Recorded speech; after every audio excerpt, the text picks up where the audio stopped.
Arrancou ontem, dia 6, o DOC Lisboa, Festival Internacional de Cinema. Vai durar até dia 16 deste mês de outubro e nestes 11 dias o mundo inteiro volta a caber na capital para celebrar 20 anos de DOC Lisboa. Uma edição especial que vai trazer às salas habituais, a Cinemateca, o São Jorge, a Culturgest e o Cinema Ideal, mais de 230 filmes, incluindo dezenas de estreias nacionais e internacionais. Esta vai mesmo ser uma edição muito especial que traz uma programação arrojada, pautada pela diversidade de olhares e formas singulares de pensar o mundo, da história ao futuro. Para nos contarem tudo, convidei o Miguel Ribeiro e a Joana de Sousa, respectivamente o diretor e a chefe de programação desta icónica mostra dedicada ao cinema documental que nos oferece muitas janelas para o mundo. Olá Miguel e olá Joana, bem-ajam por terem aceitado este meu convite. Bem-vindos ao Observador. Obrigado. É um prazer estar aqui com vocês também, gosto muito. O Miguel nasceu em Lisboa, cresceu em Belas, vive em Lisboa já há alguns anos, há quase uma década que vive cá e estudou Ciências da Comunicação. O que interessa mesmo, Miguel, aqui é a tua paixão pelo cinema. Quero saber um bocadinho porque é que ver cinema, ver filmes é uma paixão para ti. Se te lembras dos primeiros filmes que te viste e algum mais impressionantes que possas dizer, um ou dois ou três. Sim, eu acho que nem sequer consigo separar muito bem a minha vida, o desenvolver-me de ver filmes. Acho que sempre foi aquilo que eu fazia quando estava em casa ou quando tinha planos de ir à rua, sempre gostei de ir ao cinema. Não me lembro bem, porque eu acho que comecei a ir ao cinema muito novo. Não me lembro qual foi o primeiro filme que eu vi no cinema. Foram aqueles da Disney. Lembro-me de ver o Rei Leão, lembro-me de ver o Tarzan. Choraste? Não muito. Nisso sempre fui um bocado. Houve poucos muito filmes. sensível nos filmes? Não sou muito sensível. Eu acho que chorar. Eu choro poucas vezes, no geral. Okay. Então é uma reação que me sai pouco. É uma realidade que não te assiste. Sim. Posso ficar muito comovido. Fico muitas vezes muito comovido. Okay. Mas não. Como falaste do Rei Leão, eu pensei logo, muito bem. Sim, mas não me lembro se do primeiro filme que vi no cinema, há ter sido um desses. E depois já vivi também já naquela altura em que na minha adolescência havia muitos filmes na internet, assim de formas que nunca mais voltei a fazer. Mas vi muitos filmes online. E portanto a minha relação foi, na verdade a internet até teve uma coisa muito importante para mim e para muitas pessoas da minha geração, que foi de repente a cinefilia e o poder na internet de encontrar todo o tipo de filmes, muito para além daquilo que é muito para além daquilo que é a programação comercial, da cidade ou daquilo que passasse na televisão e tudo mais. Então na verdade isso foi uma parte muito importante e foi por aí que aconteceu a minha formação de cinema e depois acabei a ir estudar cinema, ou seja, ir para Ciências da Comunicação, um bocado porque quando acabei a escola acho que era aquilo que eu gostava de fazer, era de ver filmes, então fui estudar alguma coisa que se relacionasse. Tanto que acabar a programar um festival foi uma consequência de gostar de ver consequência filmes. Lógica. Miguel, sem ser cinema documental e portanto sentar ligado a este festival, qual foi o último grande filme que tu viste e que disseste, uau, este filme é fabuloso? Tens ido a uma sala de cinema ver? Sim. Então, acabou agora, foi numa sala de cinema, mas não foi nas salas comerciais, mas teve agora o Queer Lisboa e vi no Cinema São Jorge, vi um filme catalão, Mi Vacío e Joe, que já tinha visto, na verdade, durante a versão online de Roterdão, mas gostei tanto que fui vê-lo em sala, porque queria vê-lo em grande e cumpriu as expectativas. Cumpriu, mas eu já o tinha visto. Mas é assim uma grande experiência de ver a construção de uma personagem que é a própria história da atriz. E que há ali um trabalho de construção entre ela e o realizador do filme, o processo todo dela perceber a descoberta de género dela dentro do filme. É assim um filme extraordinário. 15 anos de ligação ao DOC Lisboa, porque é impressionante. Tu já em 2007 já eras fui espectador pela primeira vez. Não é? Não fui um espectador tão assíduo como fui mais à frente, mas em 2007 fui ver a minha primeira sessão ao DOC Lisboa. Em 2012, portanto, há uma década juntaste mesmo à equipa do DOC Lisboa, já e depois como voluntário, como programador, como coordenador, até chegares agora a diretor. Este ano já dás a cara sozinho, não é? Depois de o ter feito em trio com a Joana Guzmão e com a Joana aqui presente nas duas edições anteriores. O DOC fez sempre parte das nossas vidas, estou a citar-te, foi com ele que aprendemos a ter esta relação com o mundo. É isso que faz o DOC Lisboa? Janelas para aquela frase era tua. Janelas para o mundo, para a realidade? Sim, ou seja, definitivamente é mais a propor várias janelas, várias perspectivas sobre o mundo do que resolvê-lo ou do que tentar explicá-lo. Ou seja, a nossa programação cria uma série de tensões e de diálogos entre formas de olhar o mundo que de certeza trazem mais perguntas do que respostas, e é isso que procuramos quando fazemos. Ou seja, filmes que nos fazem discutir entre nós, programadores do festival, e que fiquemos muito tempo até com tensões entre nós também em relação a esses filmes, claro. São aqueles que depois nos dá vontade de abrir essa conversa com quem veio ao festival. E os filmes do DOC Lisboa são experiências na sala, mas também queremos que sejam experiências depois da sala. Ou seja, é engraçado porque vocês falam a propósito da pandemia, no Joana, não foi? Vocês que custou estas 2 edições, que nunca deixou de haver, mas já não fazer coisas online e não sei o que mais, em vários momentos, daqueles 5 meses, no ano passado, por exemplo. Mas é aquela coisa de, como vocês dizem, mas o DOC Lisboa implica estar as pessoas presencialmente a ver a mesma coisa toda a gente e depois acabar e todos discutirem entre eles e ver, não é? Tirando essa componente, as pessoas poderem discutir o que acabaram de ver, não é exatamente a mesma coisa. Não é exatamente a mesma coisa, e no sentido também, eu sinto que, e nós enquanto programadores também frequentámos vários festivais online durante a pandemia, e o que eu sentia mais era o online, obviamente que, como o Miguel disse, pode ser muito importante também para certos tipos de cinema serem descobertos e serem vistos, mas acho que é muito eficiente, no sentido em que nós vemos o filme, conseguimos ver os filmes, conseguimos ter as reuniões ou os encontros assim que são programados, mas depois não há aquela ineficiência que é muito produtiva, que é eu encontrar uma pessoa à saída do cinema e de repente falar sobre um filme e de repente essa pessoa me disser um pormenor que eu não tinha reparado e de repente o filme tem uma leitura completamente diferente. Exatamente. Que não é só a minha. E é nesse encontro, nessa partilha da diferença do olhar, não é? Porque claro. Tu vais ver um filme de maneira diferente da que eu vou ver. Outro contexto, que é para nós criar isso dezenas e centenas de vezes com não só o público que vem, mas com os convidados, os realizadores que vêm, que também falam sobre os filmes deles, e criar essa multiplicidade de olhares que depois, quando tu vês o filme sozinho em casa, não acontece tanto. Obviamente podes comentar, sei lá, com os teus amigos ou com a tua família, mas é o filme de repente ter mais coisas que tu não viste. Ter mais leituras, não é? E eu também acho graça naquilo que foi algo que eu acho que nunca tinha pensado com tanta força como quando veio a pandemia, que é no Festival de Cinema também ir-se construindo por aquilo que nós vimos, mas também por aquilo que nós não vimos, por aquilo que são. Quando chegamos ao final do dia, nós fazemos as nossas festas, as festas do DOC Lisboa acontecem na barraca. No bar da barraca. No bar da barraca, e ali encontra-se sempre muita gente que teve a ver muitas sessões, ou não, ou que nesse dia não pôde ir, mas foi lá beber um copo ao final do dia. E é giro ouvir as pessoas a contar os diferentes filmes que viram, e que muitas vezes já não vai ser possível ver porque já não há mais sessões daquele filme ou algo do género. E então começa alguém a contar o filme que viu, e então também faz parte da experiência do festival ouvir alguém falar sobre algo que nós não vimos e que não sabemos se vamos conseguir ver em alguma ocasião, porque isto são filmes muitas vezes são oportunidades únicas, claro, não é? Sim, claro que sim. E então essa ideia dos festivais também é realmente construir comunidades através do cinema. Fala um bocadinho deste isto é uma conversa um bocadinho à parte do festival, mas entre 2013 e 2016, Miguel, tu estiveste neste Rabbit Hole. Aliás, tu também colaboraste, Joana. Sim. Portanto, isto é uma empresa que mudou completamente a noite de Lisboa, com as festas que fazia, as propostas artísticas em que se cruzavam várias artes. É muito engraçado e em grande parte em espaços que não sobreviveram às mudanças que aconteceram na cidade. E isto acabou porquê? Na verdade não acabou, e não é uma empresa, é uma associação, ou seja, é um coletivo, de várias áreas. É um coletivo, sim, de várias pessoas que se juntaram ainda antes de ser uma associação mesmo firmada. No papel, digamos. No papel. Sim. Que se juntaram já em 2011, portanto já foi há bastante tempo, e que se juntaram exatamente porque sentiam que a cidade na altura não oferecia um certo tipo de oferta cultural que elas queriam, ou que nós queríamos. E então pensámos, bora fazer.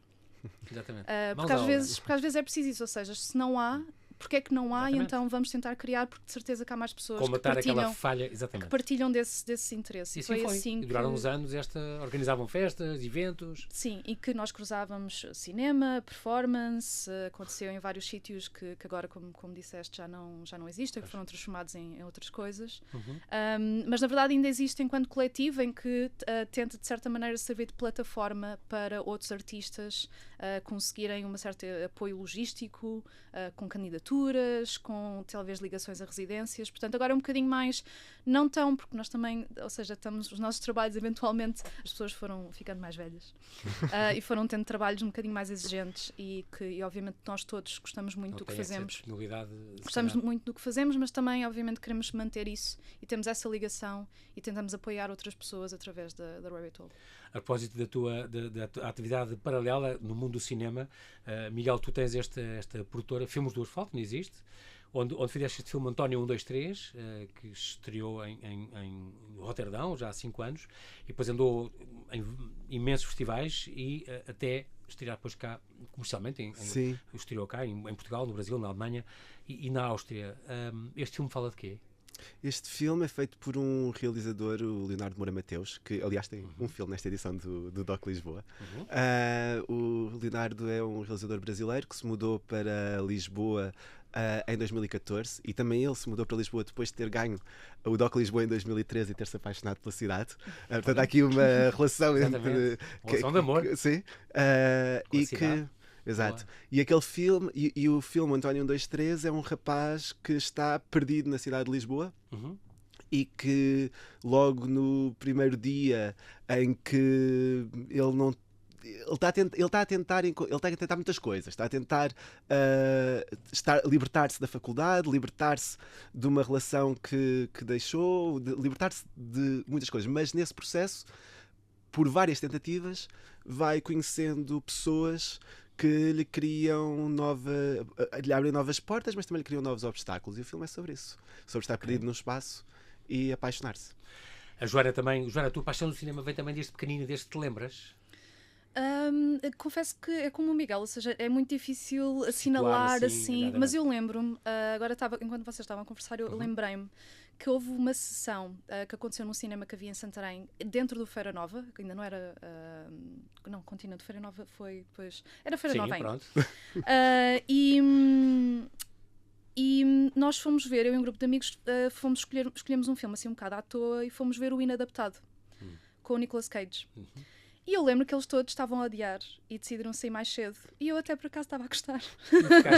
E fiquei, e vi o filme até ao final. E aí percebi, então, espera, será que há filmes assim um bocadinho mais diferentes? Embora, obviamente, eu também via todos os filmes que os canais passavam.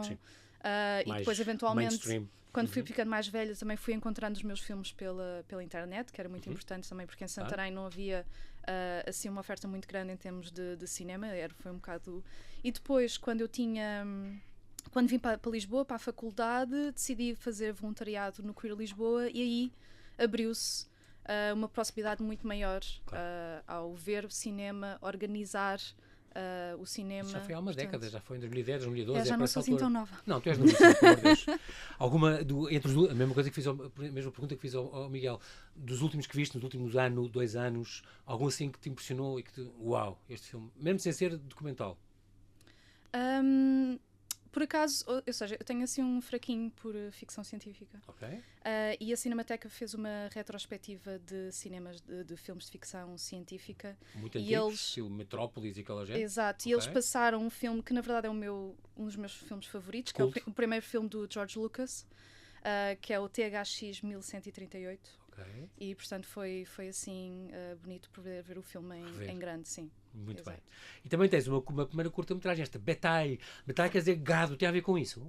Sim. Com alterações climáticas e agricultura pecuária?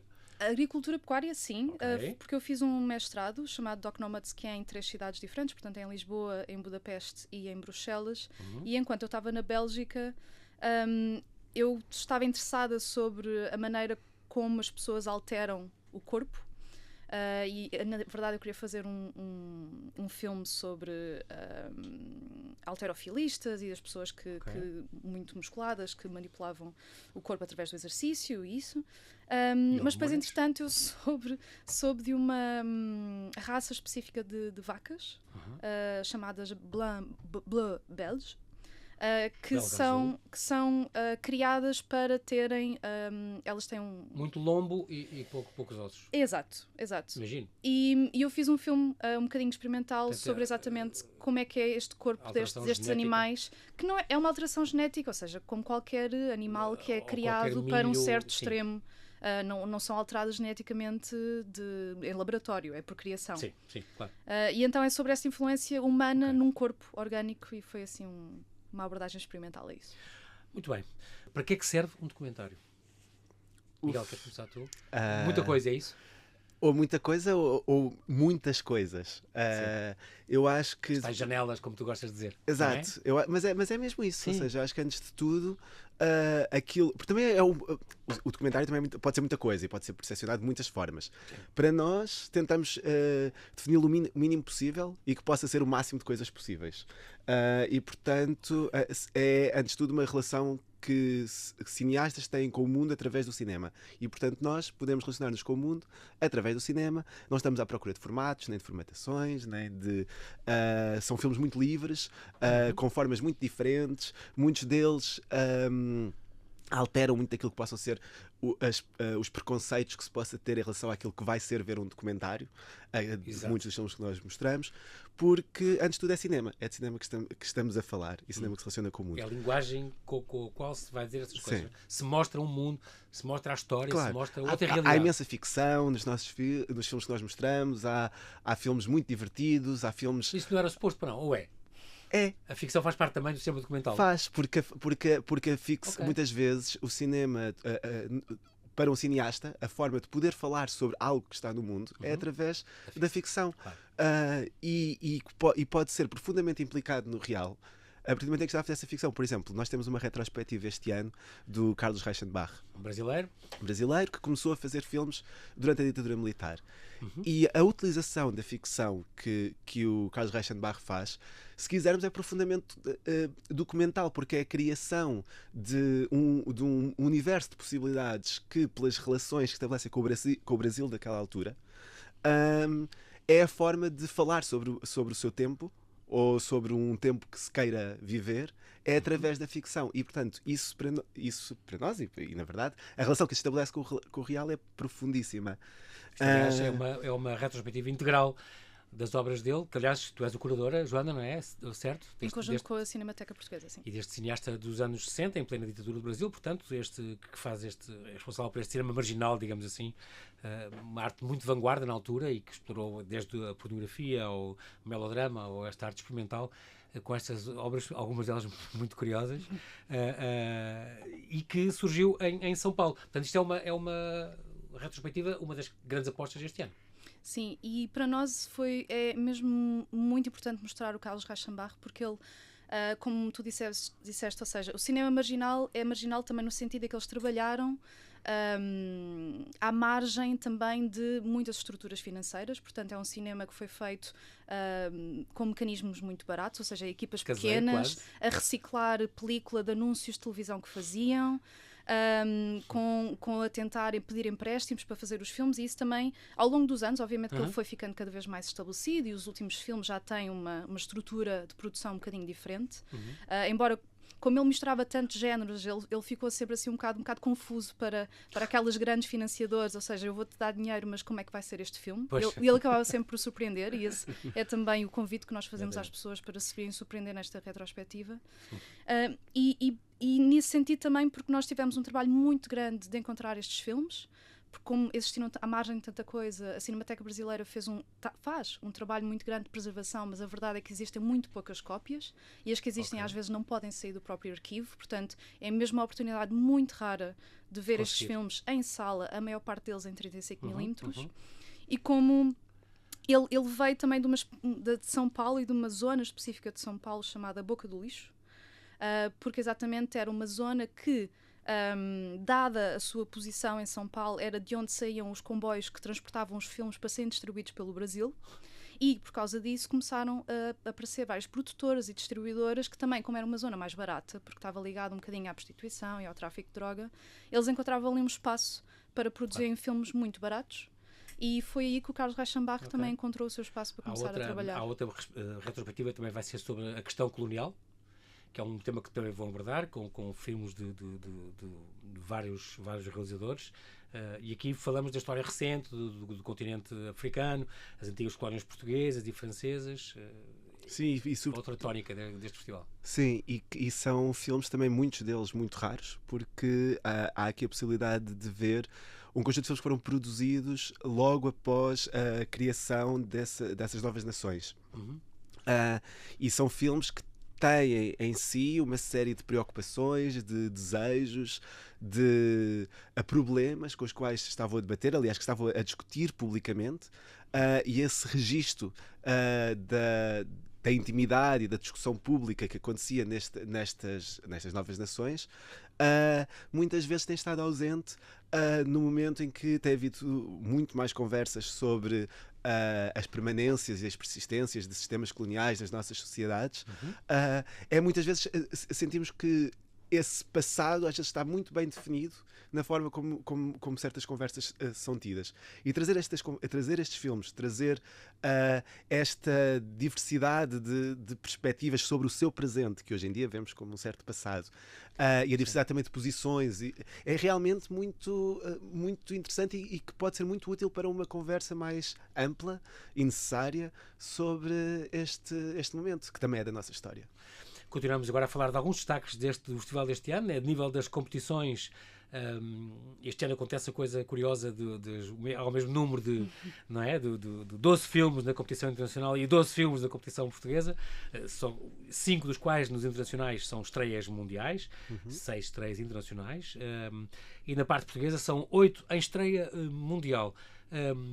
Querem destacar algum, mesmo dentre as vossas secções, da Terra à Lua, do Heartbeat, dos Riscos, alguma dos Verdes Anos, vai-se falar outra vez disto, que é engraçado. Querem fazer algum destaque especial de alguma a não perder absolutamente este ano? Então, se fazemos um cada? Eu faço eu faço um para amanhã, dia 8, que é Amigo Secreto. Sábado. Okay. Amigo Secreto vamos mostrá-lo no Grande Auditório da Cultura Geste, e é um filme da Maria Augusta Ramos, que é feito sobre a investigação que foi feita ao Lula, na altura que levou ao seu aprisionamento, a Lava Jato, e sobre todo o trabalho de investigação. Não pode ser mais atual, não é? E que vai ser seguido um debate que também muito atual, houve, neste caso a Intercept, fez uma investigação de fundo na altura e que foi muito útil para se conseguir aferir a verdade, e também uma série de contradições e corrupções na forma como a campanha da Lava Jato foi tida contra o Lula. E então este filme aborda também esta questão da importância nas sociedades democráticas da existência de um jornalismo livre e de um jornalismo capaz de fazer o seu trabalho de investigação. E estará em Lisboa, para além da realizadora Maria Augusta Ramos, estará também Leandro De Mori, que era o editor da Intercept e que liderou esta investigação e que participará num debate depois que queremos assim aberto sobre a importância do jornalismo livre nas democracias. Joana, faz uma sugestão tua. Um destaque teu. Por outro lado, no Heartbeat nós vamos ter um foco muito especial do ator e realizador francês Mathieu Amalric. Ele ficou amigo do músico John Zorn, de jazz experimental, e ao longo ele começou em 2010 e continua a filmar, e vamos apresentar os 3 primeiros, eu digo 3 primeiros porque não é uma trilogia, porque ele diz que como uma amizade não termina, estas filmagens também não terminam. E, portanto, vamos mostrar 3 filmes de 3 momentos que abarcam 3 momentos desta amizade e deste pensamento em conjunto sobre o que é a música e onde é que nos chega, sendo que o último filme, o Zorn 3, foi rodado cá, na Gulbenkian, enquanto o John Zorn estava a ensaiar para apresentar a sua própria peça inspirada numa ópera finlandesa. E o Mathieu Amalric vai estar cá a apresentar as sessões. Exato. Entre também um destaque também deste festival, sem dúvida, são os prémios. Vocês voltam a ter o prémio Fernando Lopes, portanto, o melhor primeiro filme português, os lugares de trabalho seguros e saudáveis, a melhor longa-metragem de temática associada ao trabalho, a melhor curta, portanto, a melhor curta é importante porque o vosso festival é o festival nomeado pela Academia, que distribui os Oscars, certo? Exato. Quem ganhar isto... Sim, o filme que ganha a melhor curta fica pré-selecionado para ser considerado pela Academia para melhor curta-metragem de documental. Sim. Muito bem, é o único festival português que faz parte desta rede de festivais qualificados pela Academia de Artes e Ciências Cinematográficas que todos conhecemos pela atribuição dos Oscars. Também há outro prémio que é a Prática, Tradição e Património, para o melhor filme de temática associada a práticas e tradições culturais e ao património material da humanidade. E há o prémio Revelação, que é o prémio de canais TV Cine, melhor primeira longa-metragem. Além disto, vocês também pensam nas crianças, continuam a ter estas oficinas para miúdos, não é? Que se passam no Museu do Aljube, não é? Sim. Costuma ser lá sempre ou é este ano? É desde o ano passado. Desde o ano passado. Não, desde 2020. Desde 2020. Já há 2 anos que tem sido lá. Sim, não, portanto, o DOC Lisboa não é só para crescidos, portanto. Não, o DOC Lisboa é mesmo para todas as idades. Ou seja... pequeninos, crescidos e muito crescidos. Também temos uma oficina sénior. Sim, boa. Sim, não, mas o projeto educativo do DOC Lisboa tem duas vertentes principais. Uma delas são as oficinas, que aliás ao fim de semana são para famílias, portanto pais com filhos venham ao DOC Lisboa ao fim de semana. E também há para as escolas durante a semana, não é? Durante a semana é para as escolas. Mas nestas oficinas são o brincar com o cinema, o brincar com o fazer cinema nas suas várias dimensões é a proposta. Então há oficinas que são mais temáticas, digamos assim, onde... As minhas prendas ao planeta Terra, por exemplo. Exato, por exemplo, para pensar o ambiente, a forma como nos podemos... Dos 4 aos 7 anos, é muito pequeninos aqui. Sim, e a perceber de que forma o que é que nós podemos dar ao planeta Terra, nesse caso, para que o planeta Terra continue a poder, para que possamos continuar todos a viver neste planeta. Mas depois também temos, portanto, isso são as oficinas, depois há oficinas em que se trabalha o som, vai haver uma oficina, por exemplo, com a Fausta Pereira, que teve a desenvolver num campo de refugiados na Grécia, uma oficinas de animação com crianças refugiadas do Afeganistão. E a história de uma migração, portanto, aqui é esta. Exatamente, e a Fausta vai estar a fazer uma... Exato. Domingo? E a Fausta vai estar a fazer uma oficina aqui com uma das raparigas que participou na oficina nesse campo da Grécia, que vai estar por Zoom, e que vão estar a conversar com os mais novos sobre estas histórias de migração, também a forma como cada um interpreta esta necessidade de migração, e o cinema, e o desenho, e a animação vai estar pelo meio. E depois, para além das oficinas, temos as sessões de escolas, que são para todas as idades também. Temos sessões direcionadas a alunos desde o segundo ciclo até às universidades. E onde a proposta é trabalhar com filmes do nosso programa, portanto há aqui sempre um jogo entre fazer o programa sem estar a pensar imediatamente nas sessões de escolas. Das colónias, por exemplo, que foram as colónias para nós ou não? Não, isso são oficinas. Isso é uma oficina também que vai partir dessa ideia de quais são... Como é esta retrospectiva. Exato, e que visão é que os mais novos têm daquilo que foram as colónias, das relações coloniais, como é que veem este tempo e o que é que sabem sobre este momento. E vai ser uma conversa sobre isso.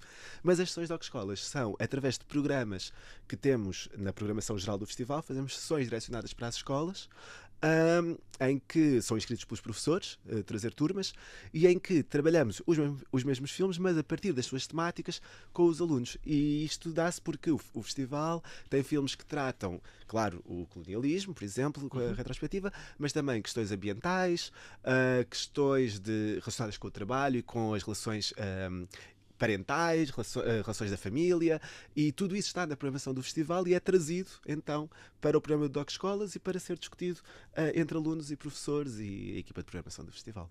Aqui a par das estreias portuguesas, estou-me a lembrar, por exemplo, dos Objetos de Luz, que é este filme-ensaio que homenageia o Acácio de Almeida e a Marie Carré, que há 40 anos que partilham a vida e este amor pelo teatro também, e é uma espécie de filme-ensaio onde se fala deste magnífico diretor de fotografia que fez escola. Portanto, eu acho que é também uma homenagem mais que justa e fabulosa. E estes Objetos de Luz, portanto, porque ele trabalhou com toda a gente, o Cunha Teles, o Manuel de Oliveira, o João César Monteiro, toda a gente tem mais alguma. Sim, eu acho que deve ser difícil encontrar um realizador da segunda metade do século XX, o realizador português da segunda metade do século XX, que não tenha tido um filme fotografado pelo Acácio de Almeida. Impressionante. Mas este é o primeiro filme que o Acácio de Almeida faz. Exatamente. É engraçado. Pois, porque ele disse, nunca, se não foi, e acho que foi empurrado, nunca me senti interessado em entrar neste caminho, teve que ser empurrado para este filme, diz ele. É um pouco, e aí é onde entra o papel importante da Marie Carré, claro. nesta história de, a partir de conversas entre os dois, que partilham a paixão pelo cinema e também a paixão um pelo outro, e isso é muito visível cada vez que há uma apresentação dos dois, a forma como é mesmo um filme dos dois. E o filme é, antes de tudo, uma carta de amor à luz, ou seja, há aquilo que a luz revela e aquilo que a luz esconde, o que é que são estas sombras e a luz que nos faz descobrir o mundo, mas também nos dá ilusões, porque às vezes acreditamos que quando vemos compreendemos tudo. Exatamente. E na verdade temos que estar sempre atentos às sombras. Pronto, o filme vai jogando neste fascínio que o Acácio tem pela luz, e depois vai procurando essa paixão nos rostos que o Acácio foi filmando ao longo da história do cinema português, rostos de atrizes, rostos de corpos, e a forma como isso foi construindo uma certa percepção do mundo e uma certa construção de uma história que entretanto é uma história partilhada, porque são estes filmes que partilhamos também entre nós. Curioso, também estou curioso com outros, aquele de Margot, por exemplo, acho que deve ser uma coisa extraordinária, o trabalho desta antropóloga com os Macondes em Moçambique, deve ser um filme lindíssimo, também com um trabalho muito, muito importante que ela fez. Vocês fazem 20 anos de um festival, muito resumidamente, façam-me assim o que é, desde 2002, portanto, já passaram mais de 3.500 filmes, quase 550 estreias mundiais, 500 mil de espectadores, 28 retrospectivas. Como é que vocês resumiam? Isto é uma grande herança já, é incrível. Como é que vocês, cada um diga um bocadinho, 20 anos de festival, o que é que vos fica da importância do que se conseguiu, do caminho que se fez? Então, o engraçado é pensar em tudo isso como parte de um processo que é contínuo e que constantemente nos estamos esses 20 anos dão-nos muita alegria, porque mostra que o festival há 20 anos que se relaciona com a cidade e que se relaciona com quem nos visita e com quem vem ver filmes e descobrir lugares do mundo, ou seja, essa ideia de que o mundo inteiro cabe em Lisboa em outubro acontece mesmo há 20 anos, mas também aquilo que vemos é que continuamente há um mundo que não para, e portanto o festival também não para, e continua a haver muito lugar à curiosidade e à inquietação e a novas possibilidades que podemos descobrir através do cinema. E portanto no fundo essa celebração da curiosidade e do querer e do estar disponível para o outro e para aquilo que o outro nos possa partilhar connosco, e nós possamos partilhar com o outro, acaba por ser aquilo que celebramos com 20 anos de Doc Lisboa e que queremos continuar a celebrar, eu diria. Joana, 20 anos. E é muito bonito ver também que o festival surgiu em 2002, também muito pela vontade dos fundadores em criar uma plataforma diferente de ver e pensar o cinema do real, o documentário, e ao longo desses 20 anos nós fomos encontrando e reencontrando vários realizadores e produtores e autores que também no Doc Lisboa foram crescendo. E foram mostrando os seus filmes e foram se conhecendo e evoluindo, e é mesmo muito bonito. Por exemplo, tens a Renata Sanches, produtora e realizadora, que já mostrou vários filmes no Doc Lisboa e que está inclusivamente a apresentar como produtora um filme na competição portuguesa, e ela mostrou o seu primeiro filme também, foi em 2002, foi na primeira edição. E portanto é muito bonito ver também que o Doc Lisboa são pessoas, e são pessoas que cresceram em conjunto também com o festival e que agora continuam a trabalhar com ele. Muito importante. Esta seleção destes filmes a concurso são mais de 230, é uma coisa impressionante. Vocês, como é que é? Quem é que vocês veem? Vocês veem todos? Tem uma equipa que vê com vocês? Nós vemos muitos mais filmes para além desse número. Nós chegamos a receber 3.000, sem contar com outros filmes que vamos vendo nos festivais a que vamos indo durante o ano, portanto é mesmo um gosto muito grande também por saber o que é que as pessoas estão a fazer e o que é que... Sim, mas há uma equipa grande e somos e é uma equipa que trabalha muito e que também tem muita paixão e para além de ver os filmes é também o trabalho de discuti-los, não é? Que não é um trabalho, ou seja, é um trabalho, mas que também é uma paixão e que é a melhor parte, na verdade, do processo. E portanto temos a Amaranta Abramovici, que também programou a retrospectiva à questão colonial, o Boris Nelepo, o Tomás Baltazar, o Justin Jekyll, o Luca de Introna, a Sara Marques, o Rodrigo Pedro, ou seja, é mesmo uma equipa grande que programa este festival, e são muitas conversas, e é também o nosso dia-a-dia, e é o estar no escritório e conversarmos uns com os outros, e com isso ter ideias de coisas que podemos trazer para a programação do festival, porque depois há uma equipa ainda maior do festival, e tudo isso faz com que 11 dias por ano possamos apresentar este conjunto de filmes, este conjunto de encontros, este conjunto de estratégias para que pessoas se cruzem umas com as outras. E também nesta discussão e nesta conversa nós vamos construindo caminhos dentro da programação, porque há muitos filmes que se relacionam não só porque estão dentro da mesma secção, mas mesmo noutras, como por exemplo o Rui Guerra, que é realizador de alguns dos filmes na retrospectiva da questão colonial, tem um filme, Tempo Rui, que é uma conversa com ele, e ele, por exemplo, ajudou a fundar o Instituto de Cinema de Moçambique, portanto participou nessa criação de novos cinemas. E então nós convidamos também as pessoas a descobrir um bocadinho também estes caminhos que nós fomos criando na programação de filmes que se vão ligando, não duramente, mas por estas pequenas linhas vermelhas, sabes, que se vão ligando e que são muito importantes para nós também. Nós infelizmente não temos tempo para mais, mas quero agradecer-vos muito. Miguel Ribeiro, Joana de Sousa, obrigado pela vossa disponibilidade em vir aqui ao Observador e falar deste festival. Assim que nos ouve, fica então um convite, não perca até dia 16 as surpresas do DOC Lisboa, consulte toda a programação, adquira os seus bilhetes e tudo no doclisboa.org, não? Exatamente. 2022. Portanto, bem-ajam, Miguel, Joana, e até breve. Até breve. Muito obrigado, corra tudo bem.